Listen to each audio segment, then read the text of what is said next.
I must say, Chris Pine has come a long way from being the romantic lead in those crappy chick flick movies. Yeah, I'm looking at you, and I'm looking at you. Hey, what's up, folks? It's the Methodical AAA. If you don't like me, frankly, I don't give a doo-doo. Anyway, uh, well, I'm recording this on Sunday night.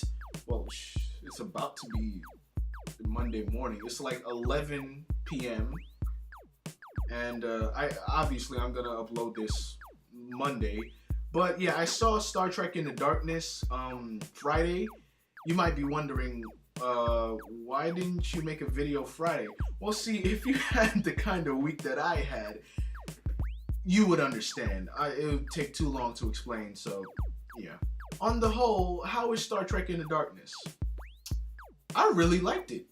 It was the appropriate sequel to Star Trek. What I mean by that is, okay, the first Star Trek movie, when it came out, I wasn't looking forward to it at all.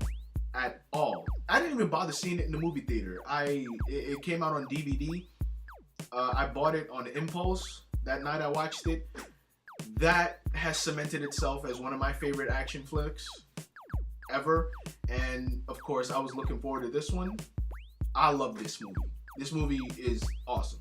It makes good use of its characters as well as what do I call it? Fan service. Yeah, a lot of fan service. Me, I'm not a Trek. Well, I'm not an original Trek fan.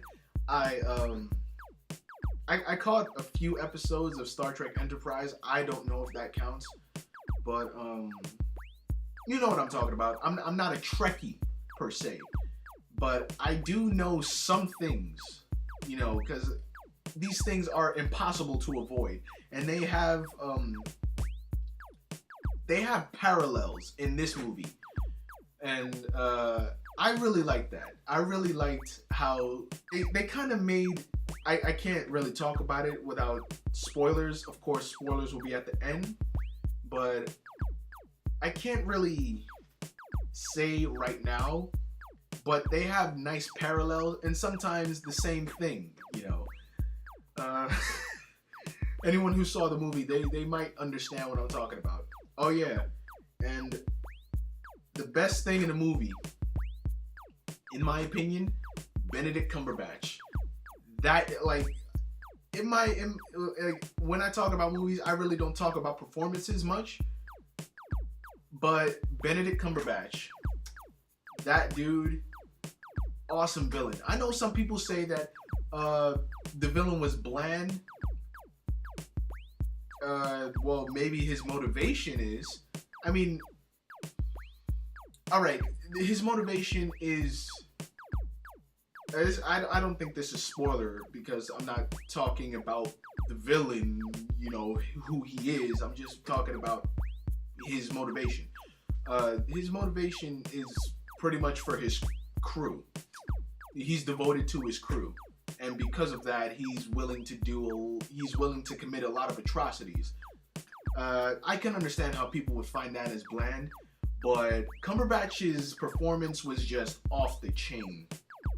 It was, see, that got me thinking. Like, when I left the movie theater, I was thinking, you know, since J.J. Abrams is directing Star Wars Episode 7, I'm spitballing. Wouldn't it be awesome if Benedict Cumberbatch was in that movie? I mean, I in my opinion, I would like to see him as a lead in that movie. I mean, in this movie, in Star Trek Into Darkness, this dude proved that he could throw down.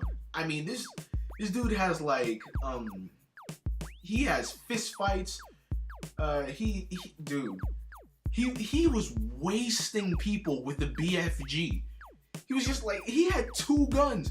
He had the BFG in one hand, and he had, like, what, a laser pistol or whatever. Dude was like, boom, boom, boom, boom, boom, boom, boom. I was like, oh God, I gotta see this dude in more stuff.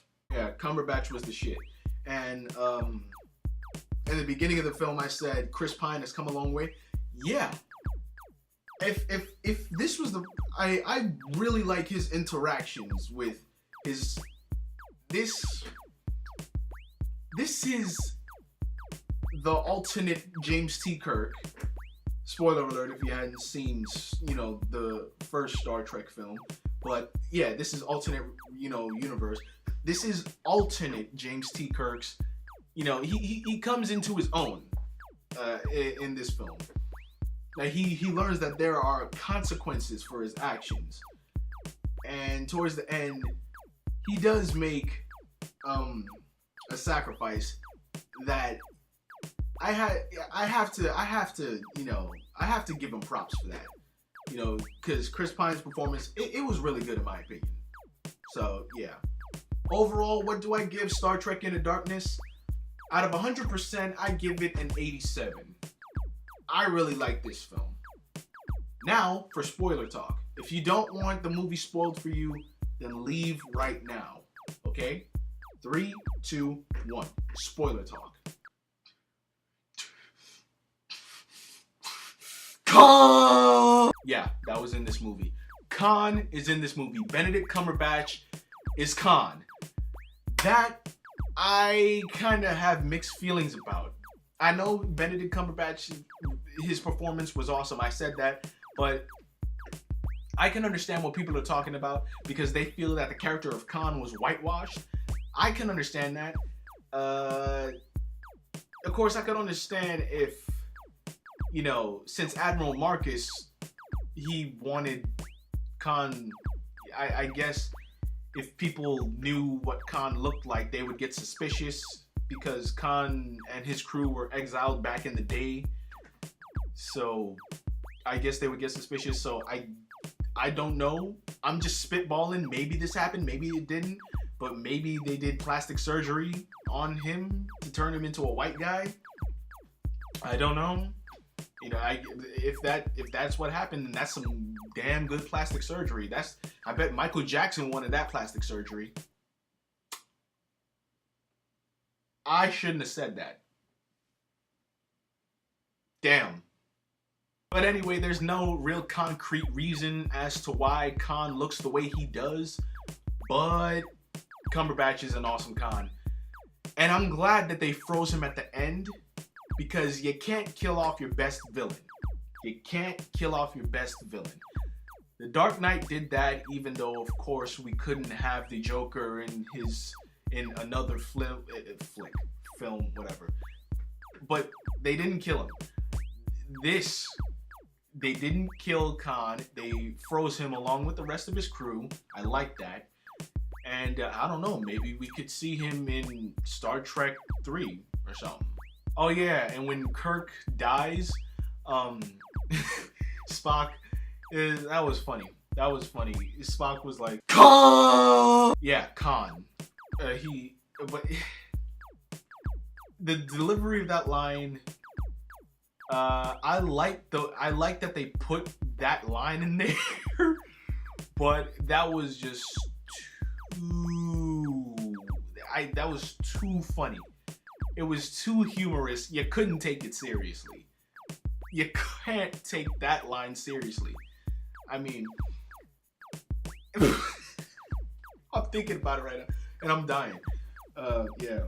And at the end, when Spock fights Khan, I think, of course, Khan, he people say that when I'm reading not reviews, but TVTropes.com, they said that Spock was right in the middle of killing the guy. No, in my opinion, he wasn't. The dude, he barely bruised Khan. He it's like what he had was better than brass knuckles.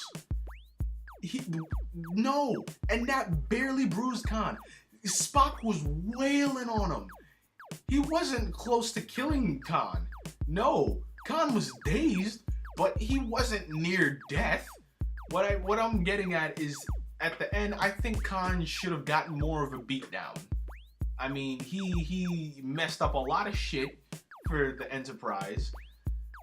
I think, hey, a minute more fighting to cement Spock really being pissed and wailing on him, like just not just a minute of this. Who wants to see that for a minute? Because a minute is actually a long time. But bottom line, I'm just talking about like a minute more fighting, so Khan could get his ass handed to him. That would have been a better beatdown. So those are my thoughts of Star Trek Into Darkness. I hope you enjoyed it. Anyway, I'm the Methodical AAA. If you don't like me, frankly, I don't give a doo-doo. Peace.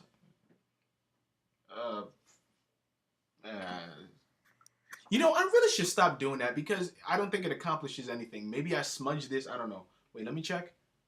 Did I smudge it? Because last time I smudged it. No, I didn't. I didn't smudge it.